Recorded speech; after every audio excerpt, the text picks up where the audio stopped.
একদম live Leão এই যে আমাকে ঘের মালিক এই যে জাল রেডি করে নিয়ে গুটি গুটি ভাই হেঁটে আসতেছে তার ঘেরে আমরা আজকে প্রথম দিনের মতন বেনামি চিংড়ি হারভেস্ট করার জন্য আসছি ক্যামেরা নয় তো কেমন একদম পরি মতো এই দেশে জাল খাওয়া দিচ্ছে দেখি এক খাই কতগুলো বেনামি চিংড়ি আছে এই যে আমাদের দর্শক আছে এ পাশেও আছে দর্শক দর্শক তো ক্যামেরা নিয়েই হাজির হয়েছে 8-10টা ব্লগার অলরেডি এই ঘেরে থাকে তো আমরা এই 500 কেজির গের এই যে 500 কেজির ঘের জানো না তো আজকে অনেক ইউটিউবার ফেসবুকার এই আসে বলে আমরা আজকে না জানিয়ে মাছ ধরতে আইছি টেনে 520 কেজি মাছ হয়েছিল মোট গত বছর এখান থেকে 1150 মতন 1100 কেজির মতন মাছ শুধু মাছটা মালটা দেখাচ্ছ মাছের বয়স এখানে মাত্র 2 মাস 22 দিন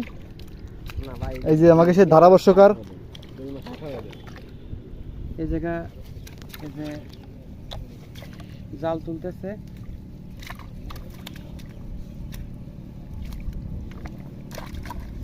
আসলে মাছ এখানে প্রচুর পরিমাণে জাল থেকে বের হয়ে যাচ্ছে মাছ ছোট জাল দিয়ে এখানে খাওয়ানো হচ্ছে অসাধারণ মাইন্ড ব্লোয়িং জার পিরাই ফেলাই দিয়েছিল আমার ফোনটা বলে দেখি বার আমি একটু ওই বাড়ি যাই আমি আর পকেটে তো জাল ধরে জার ওই বেড়ে